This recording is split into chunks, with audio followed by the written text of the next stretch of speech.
أنا ما جتّاجرا كانوا بتشوف يكالتي ربك باودا ملأ كانوا بتشوف بديمتي واقع كينيا واقع نومي كلا تشوف ملأ ummanni keenya bara jahan dabran kana rakkoo hamaa keessummeessaatiin jiram marree rakkoon kun akka irraa dhaabbatuuf hunduu gaafachaatii tureetiin jiram keessumaa godina shawaa kaabaatti dararaan ummata keenya irra gahaa jiru baay'ee hammaachuurraa kan ka'e ummanni akka malee rakkachaa jiraachuun kan hubatame immoo ta'u har'aan kana aanaa sultaatii fi magaalaa Caancootti ummanni addabaabaayyitti bahee qaamonni Oromiyaa keessatti wal waraanaa jiran nagaa akka buusan gaafachaa ooleetii jiram.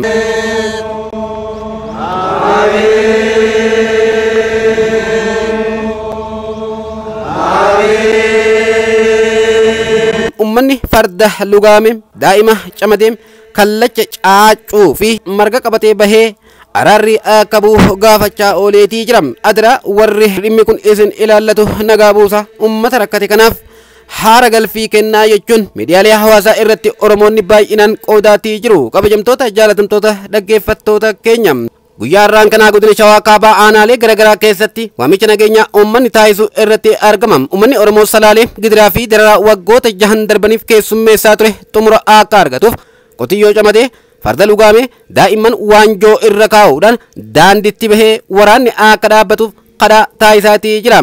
Kadhaan kun shawaa kaabaa sulultaatii fi magaalaa Caancootti namoota kumaatamootaan lakkaa'aman hirmaachisuudhaan har'a adeemsifamaatii oole. wal waraansa waraana bilisummaa Oromootii fi mootummaa Itoophiyaa akkasumas weerara daangaa humnoota finxaaleeyyii faannoo Amaaraa gidduutti danqamaa gidiraa fi dararama olaanaadhaaf kan saaxilame uummanni salaalee daandiitti bahuudhaan qawwee lafa kaayaa araaramaa jechuudhaan qaamota wal waraanaa jiran kadhataatii jiran waamicha akka aadaa isaatti hammeenya gidiraan irra gahe ibsachuudhaaf qotiyyoo camadee farda lugaame daa'imman waanjoo irra kaayee daandiitti bahuun waamicha araaraa taasisan kun torbee darbee irraa jalqabuudhaan aanota godina shawaa kaabaa kanneen akka dabra libaanos warra jaarsoo kuyyuu dagamii fi yaayyaa gullalleetti adeemsifameetii jira. guyyaa har'aan kana aanaa sulultaatii fi magaalota Caancootti uummanni kumaatamootaan lakkaa'amu farda lugaame qotiyyoo fi daa'imman camadee kallacha caacuu fi marga qabatee daandiitti bahuudhaan araarri akka bu'u mootummaas ta'e waraana bilisummaa Oromootiif waamicha dhiyeessaatii oole. abbootii amantaa abbootii gadaa haadholii siinqeetii fi hawaasni bal'aan sirna kadhaa araaraatii fi waamicha nageenyaa kana irratti hirmaataniitii jiru. Oromiyaa keessatti waraana qaamolee lamaaniin adeemsifamaa jiruun yakkoonni waraanaatii fi namooma bal'aan raawwatameetii jira.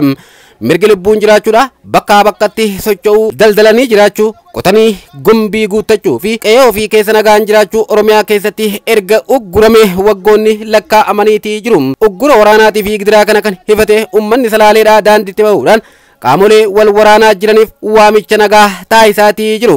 Gadaan quufaa gabbinaan gadaa gaddaa fi gadadootti jijjiiramteetii jirti.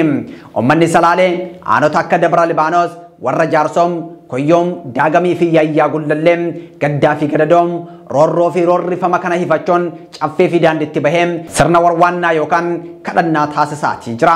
Sirni kadhannaa yookaan maaloonuuf awwaadhu kun yeroo inni itti adeemsifamu yeroo hongee fi gogiinsi hammaatee yeroo hammeenyii fi gidiraan baay'atee iddoo ulfootti ba'anii daa'imman xixiqqoo buqqee duudaa itti hidhanii qotiyyoo camadanii yoo nuti si mararuu dadhabne daa'imman kana ilaalii horii duudaa kana ilaalii maaloo garaanuuf laafii jedhanii waaqatti haala keessa jiran himatanii kadhatu.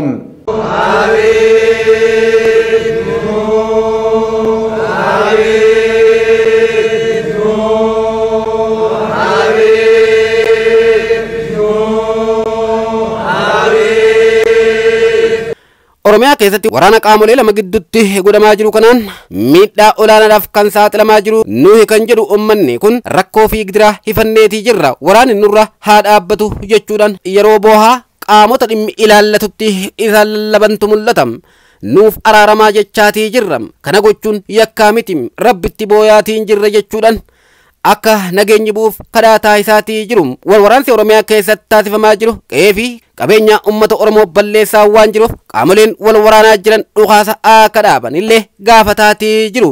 Yaa warra siyaasaa nuti dhumaa jirraam wal waraansa dhiisaam qawwee lafa kaayaam teessoo irra taa'aa waliin mari'adhaam yoo nuuf garaa laafuu diddan daa'imman kanaaf garaa laafaam qotiyyoo kanaaf garaa laafaam farda lukaamaan jiruuf naatoo qabaadhaam gadadoon daangaa nutti darbee jiraam guyyaa waraana mootummaatti nu fixaam halkan qaama biraatti nu fixaam gara hundaanoo dhumaatiin nu irraa hafaa hin jiroom yaa Marroo Dirribaam, yaa Biraanuu Juudaam, yaa Gammachuu Abbooyyeem, yaa Shimallis Abdiisaam, yaa Waraana Bilisummaa Oromoom, yaa Raayyaa Ittisa Biyyaam, nuti roorroo hifannee nu dhiisaam, nuti nagaa feenaam, erga nuuf qabsooytan nagaa nuuf kennaan, warwaannaa uummanni Salaalee daandiitti baheem, qotiyyoo camadeem, ijoollee camadeem, farda lugaameem, dhiirtii uffata dubartii uffateem, dubartiin uffata dhiiraa uffateem, waaqaa fi qaamota yakka irratti raawwatan, da'oo isaanii da'oo gaddaa fi gadadootaa isaanitti warwaataa jiranidha.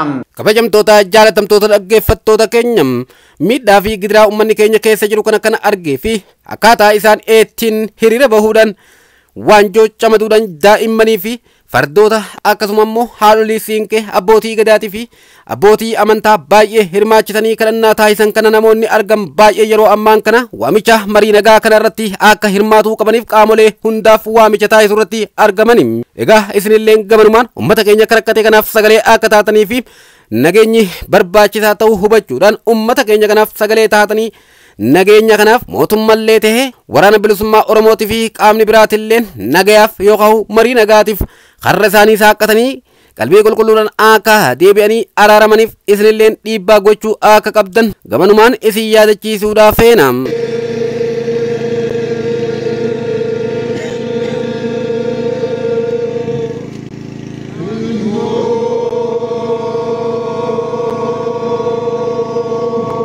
Oduun gama biraatiin gama Wallaggaa irraa bahaa jirtu ammoo akkana jetti. Godina Wallaggaa lixaa aanaa lataa Sibuutti humnoonni mootummaatii fi hidhattoonni maqaa waraana bilisummaa Oromoo himachuudhaan socho'an uummata irratti gidiraa raawwachaa jiraachuu jiraattonni himataatii jiru.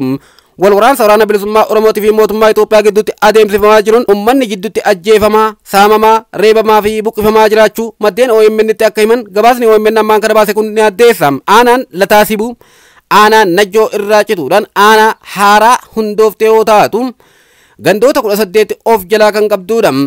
Hawaasni aanaa kana guutummaan guututti wal waraansa mootummaatii fi waraana bilisummaa Oromoo gidduutti adeemsifamuun bahaa gala dhabee rakkachaa jiraachuu himataniitii jirani. Haleellaa waraanni mootummaa raawwatuun cinatti qaamonni maqaa waraana bilisummaa Oromoo himatan saamicha, ajjeecha, reebinsaa fi badiiwwan biroo uummata irratti raawwataa jiraachuu jiraattonni kun komii isaanii OMN itti himataniitii jirani. Gandoota aanaa lataa Sibuu 18 keessatti gochoonni farra namoomaa ta'an qaamota kanneeniin raawwatamaa jiraachuu maddeen himataniitii jiru. Gandoota aanicha hunda keessa waraanni bilisummaa Oromoo socho'uu hordofee loltoonni mootummaa maqaa waraanicha deeggartuutiin guyyaa guyyaadhaan uummata irratti ajjeechaa, saamicha, reebichaa fi hidhaa raawwataatii jiran jechuudhaan komii isaanii himataatii jiru. Halkan ammoo gartuun maqaa waraana bilisummaa Oromoo himatu loltoota mootummaatiif da'oo taatan jechuudhaan uummata saamaa, ajjeechaa fi reebaa jiraachuu akkasuma komii isaanii ta'uu OMN gabaasa. Akka maddeen OMN himanitti jechuudhaan OMN gabaasa kana keessatti akka eeretti hagayya takka bara 2016 akka lakkoofsa Itoophiyaatti waraanni mootummaa ganda Somboo Sadangiittanii fi Gaanqaa Gittaanitti bobba'uudhaan maqaa waraana bilisummaa Oromoo deeggartuutiin hawaasa reebaa fi saamaatii ture jedhani. Jiraataa ganda Somboo Sadangiittanii Eebbisaa Amantee jedhamu reebicha cimaa loltoonni mootummaa irratti raawwataniin wirtuun lafee dugdaa cituudhaan miidhaa qaamaatiif saaxilamee jiraachuu kan himu jiraattonni naannoo sanii gareen maqaa waraana bilisummaa Oromoo himatu ammoo hagayya 13 bara 2016 ganduma Somboo Sadangiittanii keessatti barsiisota gandichaa kanneen maqaan isaanii Daggafaa Taaddasaatii fi Israa'el jedhaman irratti haleellaa daangaa namoomaa darbe raawwataniiti jiru jedhani.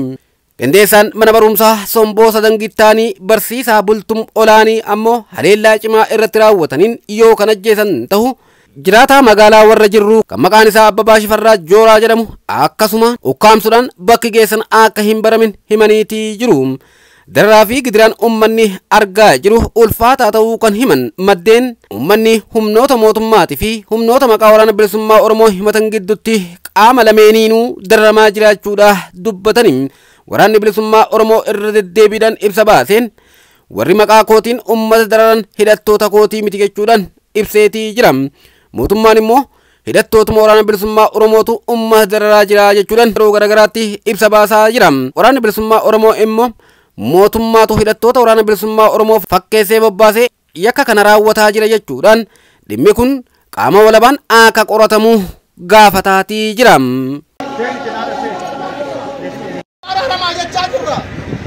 Kana gochuun yakkaa miti. Rabbitti bahuudha malee kana gochuun badii miti. waaqa keenya waaqa nu uume kadhachuudha malee. Kabajamtoota jaalatamtoota dhaggeeffattoota keenya gidiraan uummata Oromoo irratti deemaa jiru kun yeroo garagaraatti dabalaa dhufuudhaan uummanni keenya bahaa fi gala dhabee jiruu fi jireenya isaa dhabee qe'eef qabeenya isaatirraa haala kanaan buqqaafamaa jiraachuu arguu caalaa maaltu nama gaddisiisa hedduu kan garaa nama gubuudha.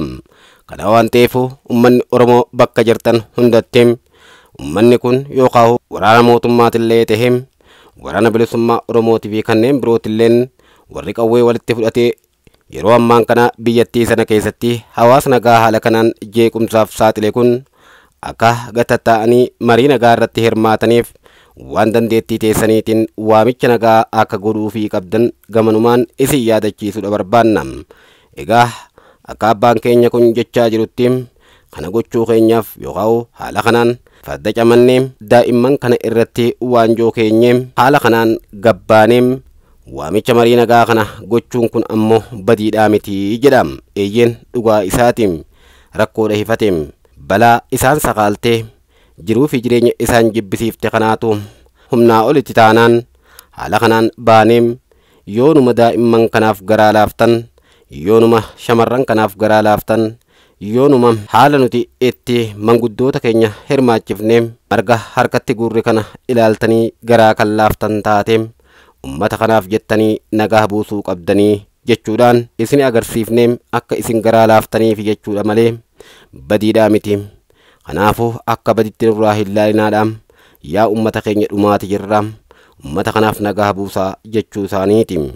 Kana waan ta'eef hawaasni keenya rakkoo hamaadhaaf saaxilamee jiraachuu argaati jirtanii bahaa fi dhiyaattillee kaabaa fi kibbattillee giddugalaa fi bakkuma hundattuu uummanni Oromootis tahee uummattoonni Itoophiyaa guutumatti yeroo ammaan kanaa rakkoo guddaa balaa lolaatiin mudate kanneen akka duraanii oomishatee jiraachuu dadhabuusaa jireenyi qaala'uu isaa bakkuma jiranittillee nagaan jiraachuu dadhabuu isaanii kana argaati jirtan waan ta'eef mootummaanis tahee waraanni bilisummaa Oromootii fi kanneen birootilleen akka gattatteessanii marii nagaa gootanii ummata kana haara fudhachiiftan waamicha kabajaa ammas irra deddeebinee isiniif dhiyeessinaam.